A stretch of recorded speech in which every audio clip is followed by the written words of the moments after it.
nandito tayo ngayon sa aming rooftop, pati mag-install tayo ng aming washing machine. So ito dumating na kanina at medyo may kulang-kulang pang mga ano, actually yung mga ano lang naman. So kanina na-unbox na namin ito kanina. So nakit namin ito kasi wala siya kasamang tawag din. Ito kasi wala pala siya kasama, so halos 3/4 to media lang yun. So kailangan natin bumili ng isang parang hindi naman reducer kundi palaki siya mula sa maliit, palaki yung butas. So ito lang naman binili natin gripo. So ayan, na-connect ko na yung kanyang hose. Ito na lang yung sa likod rito. Ito. Oh, yan.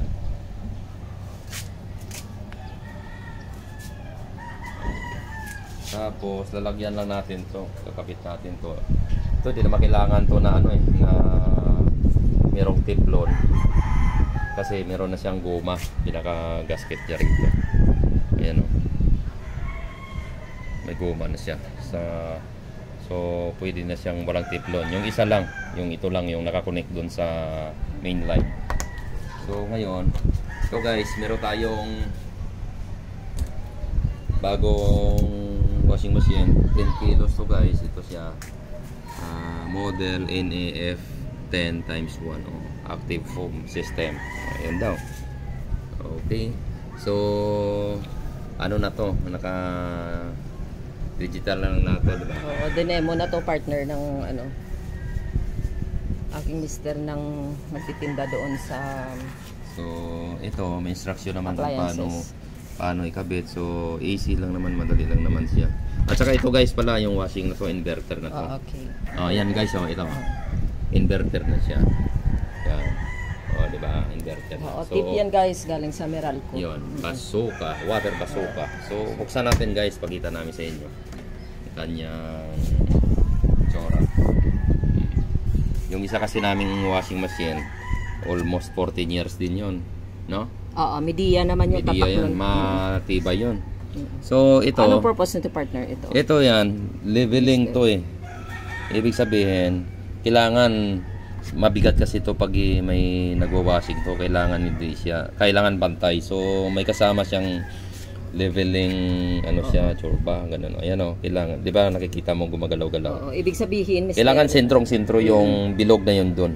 Pag center ibig sabihin, yan. 'Di ba? Tingnan mo. Balance 'yun. Yan, ibig sabihin yan hindi sentro. Oo. Kailangan isi-center mo yan. So madali lang naman i-adjust yan kasi may thread yung ilalim niyan. So ikutin mo lang 'yun. Okay guys, ito kabit natin 'to. So dito naman tayo ngayon guys. Sige, dito muna tayo sa paano ba yan partner. Kasi nung dini mo, ano ba yung ano lang to partner? Makikita mo siya yung tubig dito, di ba? Oo, ito. Oo. Ito ito parang ito may ano siya, may powder detergent. Oo. May propeller. Medyo high-tech siya. Yan, oo. Ito may powder detergent ito guys. May liquid detergent, may softener. Ayan, kung saan ilalagay. Ayan, tapos dito naman guys. Ayan. Ito naman, dito naman to siya guys. Yung mga naiipon yung ano ba, pwede mo siyang tanggalin dito. Ito dito. Ito guys. Ayan.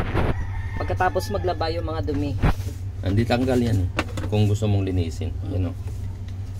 Yan. Yan o. Oo. Sprayhan mo lang yan. Nandyan na pupunta yung mga dumi. So, easy lang siya. Ibabalik mo lang siya. Yan. Yan. Ngayon, pag maglagay ka ng mga detergent, ano dahil dito, ito.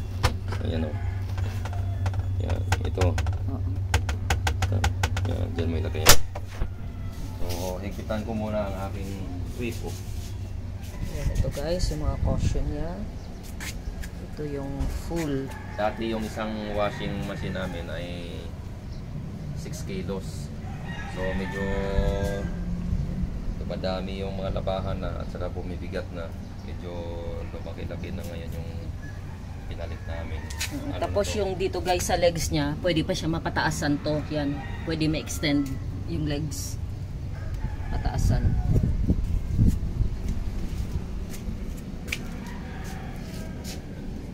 Yan, ito adjustable leg.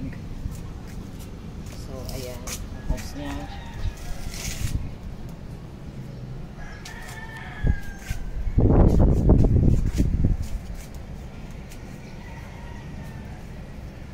Yung nakakonect sa mainline rito, kailangan ng may tiplon. Pero yung sa mismo sa washing na wala na kasi may yan may guma pa ang pinaka niya, gasket. Yan.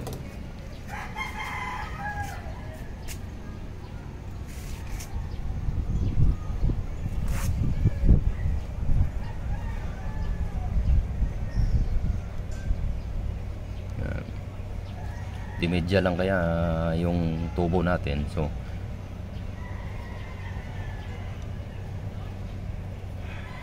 alanganin. So sandali guys, dagdagan natin ng teflon. Okay guys, ito na, naikabit na natin siya, so okay na. Pero dalawa yung ano nito, valve, meron dito sa baba para sigurado. Ngayon, unahin muna natin to sa likod. Tingnan mo na. Yan. So, yan o. Meron rito sa likod. So, merong ano yan, merong strainer din dito, pinakaano niya. Ito natin yung kabit to.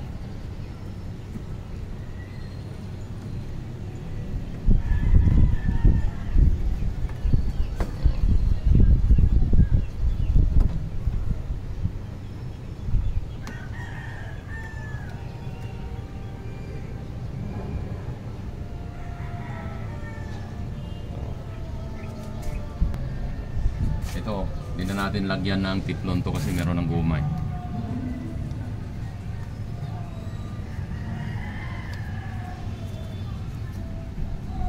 Okay, naka-fix na guys. Oh. Ngayon, bubuksan natin kung may tagas. Ito. So, yan. Nakabukas na siya, wala nang tagas.